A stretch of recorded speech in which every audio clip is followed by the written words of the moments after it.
Hey everyone, and welcome back. Now today I want to talk about what the fastest blockchain is, and I mean fastest in terms of like, I guess able to handle like most transactions per second. So I guess maybe the correct term would be like the highest throughput blockchain.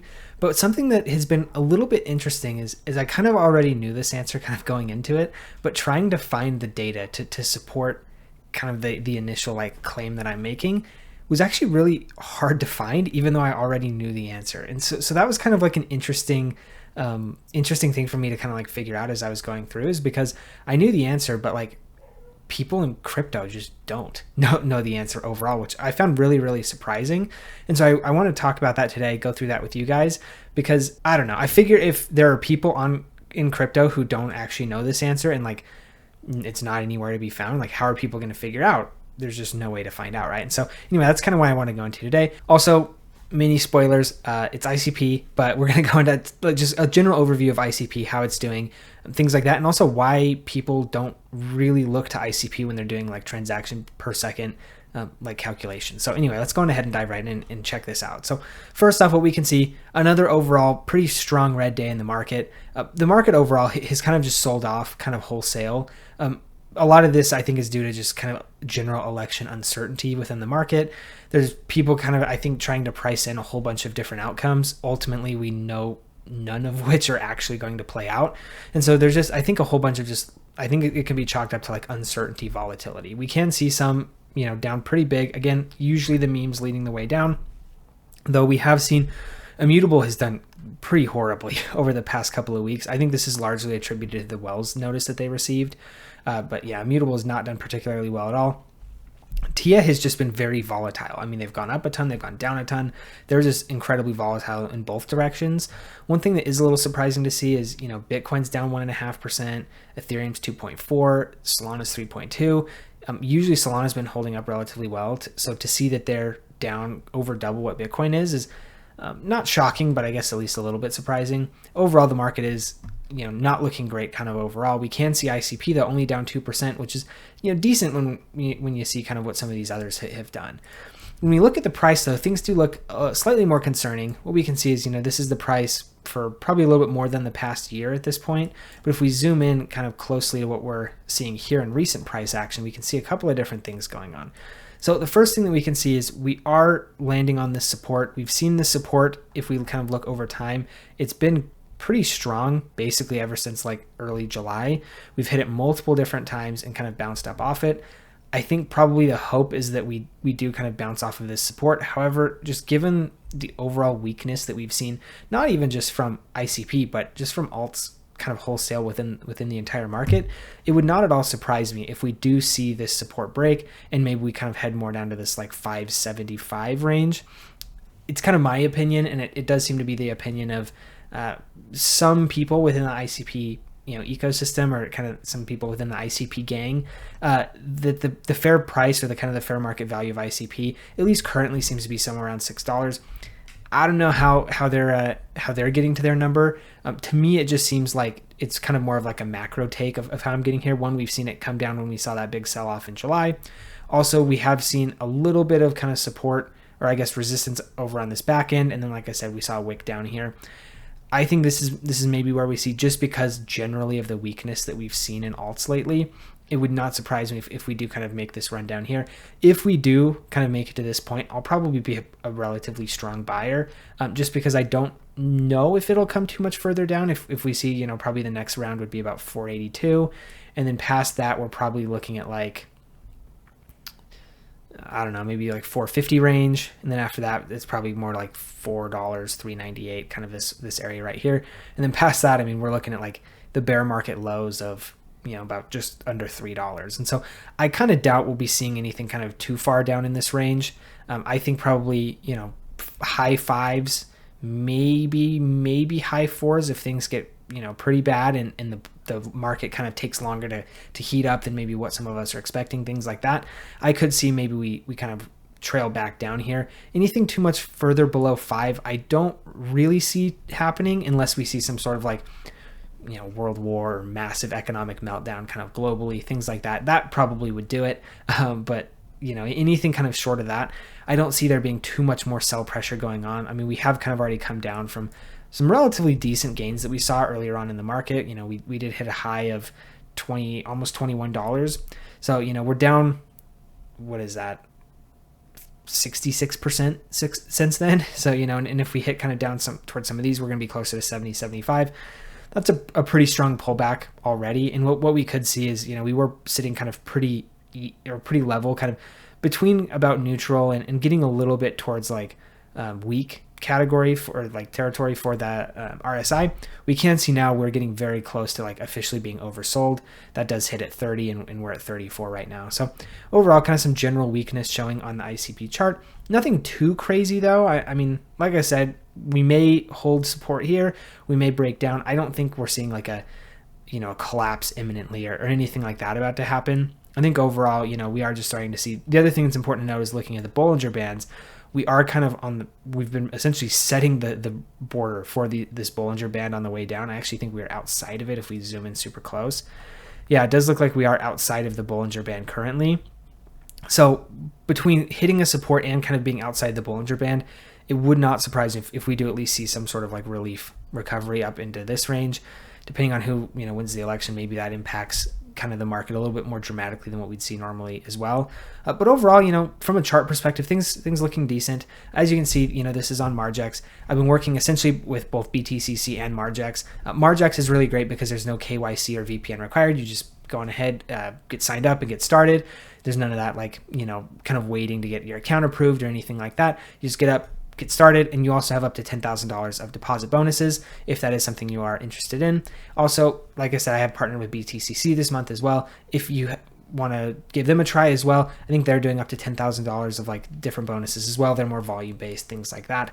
But they have also tokenized securities, which I think is really neat. And that's probably my favorite thing that I've seen about BTCC. Also, they do allow for some higher leverage as well as spot trading, which Margex doesn't do. But Margex is nice because it does not require the KYC or VPN. So either of those, both of those are in the link in my description. If you're interested in either one, just feel free to get signed up. So moving on, I had a couple other things that I wanted to take a look at, which is one, we're going to look at the liquidation map. We go through this basically almost every video, so I'm just going to look at this pretty quickly. What we can see is, just to refresh, we have seen a move toward liquidating shorts, which means we would be moving toward the upside. That has flipped. If we look at the 7-day, we're going to see something similar as well with a move to the upside. 30-day, we are still going to see a move toward the downside, kind of being favored here, but it is definitely starting to level out. I would say, you know, maybe if we continue to see a slight move to the downside or a continued move to the downside, we will continue to liquidate some of these, as well as potentially see some of these others close out their positions and, you know, potentially enter shorts. Hard to say, but I do think, you know, we might start to see this even out. As I have said before, I usually like to see confluence between all three before I make any sort of trade. Given that the election is coming up tomorrow, I am expecting a ton of volatility. Now, that's not to say like don't trade at all, but I do generally think about it as it's kind of more akin to gambling. You know, depending on which candidate wins is probably going to impact crypto accordingly. We may just see a general sell-off in crypto altogether. So, I mean, there's a lot of things that are happening, and not much of it is based off of like pure like fundamental value of like crypto. And so that's kind of why I assume it's a little bit more like akin to gambling. So anyway, moving on, I wanted to take a look at a couple things relating to ICP, because the overall topic of today's video is getting into transactions per second. What blockchain is the fastest, both in terms of time to finality as well as throughput? And throughput's mainly what we're focusing on today. But as we can see on the ICP dashboard, there's a lot of really helpful and interesting information here. What we're focusing on currently right now is transactions per second. We can see that it's currently sitting around 7,000 transactions per second. We have seen a 90-day peak of 21,000 transactions per second. With this, you can see a whole bunch of different stuff, right? I mean, internet identities continue to rise, canister state continues to increase, total supply also continues to be inflationary. But what we can see is, like, you know, transactions going up, total burn has gone up very dramatically, cycle burn rate, which is essentially like it's an indicator of sorts of how much like activities on the network. We can see that, you know, we did see this ridiculous spike in like early to mid-September, and then from there we actually have kept the volume up a pretty decent degree above what we had seen before. And so, you know, cycles are looking really, really good. We can see transactions, we are sitting up at the 7,000 range right now. Cumulatively, we can see before, we were sitting at kind of 4,000-ish range. So transactions have definitely seen an increase recently. We can see, the finalization rate has taken a drop down. And so it's actually quicker time to finality. It's about, I think, 1 to 2 seconds is what we're seeing. Power consumption continues to drop. Basically, every metric you could possibly think of is actually like moving in a positive direction for ICP, which is really good. Also, the other thing I wanted to focus on here is canisters. Canisters have really moved up a ton. This is just the past year. We can see it's like over doubled in the past year, which is super great. And it's actually, even in the past just less than a month, it's gone up almost 200,000, which is 33% from where it was. So honestly, like really, really great growth and a lot of really cool things starting to happen on the ICP network. And I think a lot of this is because it can handle it, right? Like it can handle the fast time to finality. It can handle a lot of the compute on chain, like a lot of blockchains actually cannot. Like most blockchains are just handling the actual transaction data. They're not handling any of the compute that's being shipped off to like AWS or, some sort of like cloud compute provider. And so what's been kind of interesting to me is like, it's starting to catch fire, at least in my opinion, right? Like we are seeing the growth from ICP. We are seeing the like continued development and improvement. I looked at this in a couple videos past. We can see from the Solana blockchain a ton of growth, a ton of really positive things happening. And so we've been able to kind of see that kind of reflect in the price. Well, I would say we are seeing something similar, but probably even to a greater degree with ICP. But the thing that's confusing here is we have seen that happen with anything but the price, right? Like price has definitely not been reflective of all the really interesting developments and objectively good things that we are seeing happening on the ICP blockchain, which I think is kind of interesting. And so, one of my gripes previously, and this is probably where we'll end up again, kind of based on what I've been seeing so far, is like, I think the biggest problem with ICP is it's just not marketed well, right? Like people don't, let's say there's one of two things that could happen. I think there's a large part of the ICP community that shares the sentiment that there's some sort of, collusion or coordinated effort against ICP happening within the larger crypto ecosystem, because they essentially view it as like an existential threat to like all of their blockchains, which fair, right? I think that like, I don't necessarily want to call it a conspiracy theory, but it sounds like it could fit within that possible ballpark, especially when some of these concerns are somewhat unsubstantiated. Like, I don't know. Like, I try and avoid that like type of conjecture just because it's not really particularly helpful, right? Like, if there is some, some person behind the curtain like intentionally trying to like hold down ICP, okay, so what, right? Like we still have to figure out if ICP is going to be successful. We still have to figure out a way of like, well, okay, even if they are conspiring against ICP, well, how do we fix it, right? Well, market, right? Like explain to people, explain to the general community what your chain does and how it does it and why it is the fastest blockchain. And what we can see here is on CoinGecko. This is in May, so it's a little bit outdated. Not a whole, like, I'm sure these transaction numbers have gone up a little bit, and with Solana particularly, I know that it has. But what we can see is that there's no mention of ICP at all in CoinGecko's like overview of who the fastest chains are, right? Like obviously Solana's number one. We got Sui, then BSC, then Polygon, and then from there you got Ton, Tron, Near, Avalanche. A lot of these like. And even up here, it's kind of interesting because we've got a decent chunk of like non-EVM chains that actually seem to be faster than EVM chains, which is kind of interesting because I think BSC, I'm not certain. I don't think Sui is EVM compatible. I know BSC is, but I think basically like most of the rest of these in the top are like not EVM compatible, which is kind of interesting.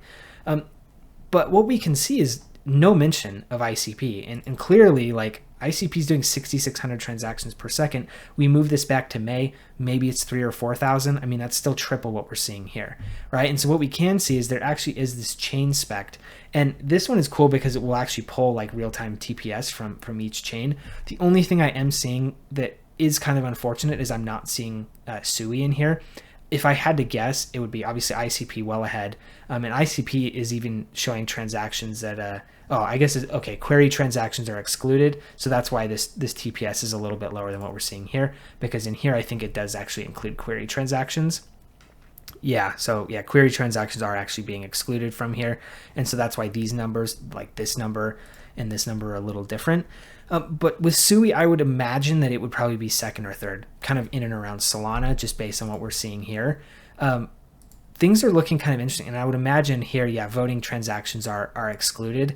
And so I know Solana, a ton of transactions on Solana are voting transactions. But what we can also see is like, here's the max recorded transactions per second, again, excluding some of these like voting transactions, some of this other stuff. And then we also have the max theoretical transactions per second. I'm not totally sure how this site is coming to like max theoretical. I have heard like kind of whispers or like claims that Solana kind of has a final goal of getting to 1 million transactions per second. However, doing my research, 65,000 was kind of the consensus that I saw in many different locations. So I don't know if there's some future like planned upgrade to get Solana to 1 million, and currently like the theoretical transactions per second is only 65,000. I'm not totally sure on exactly how that works, at least currently. But aside from the kind of glaring omission, I would say, of Sui not being in this list, we can see ICP completely gaps basically everybody else, right? I mean, we've got Stellar in here, we've got Tron, we've got OPBNB, Near, Base, Say, BNB, Aptos, Polygon, like all the big ones that you could think of otherwise are pretty much in here. You know, there's a lot of different ones that we would expect to see. But again, you know, Sui is kind of the big one, and I actually may try to reach out to these guys and see if they can pull Sui in, because otherwise I think this is a really, really useful source to see what actually like real-time transactions per second are. And this is exactly what I was expecting to see.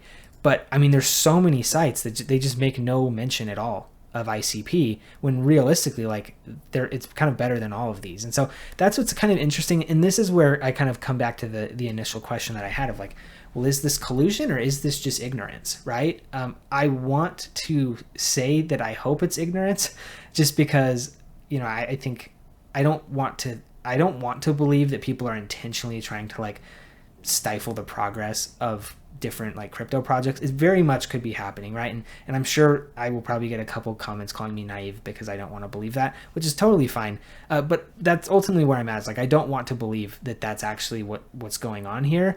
But it could be. It definitely could be. But overall, like, until I know for a fact that ICP has a marketing problem, right? And so until we can prove that these guys are willfully leaving ICP out of the question, like, I think it's just more of like a marketing thing of like informing people of like, yes, these are the ones that you generally hear about, particularly in more of like the ETH-minded, ETH-centric type of like circles.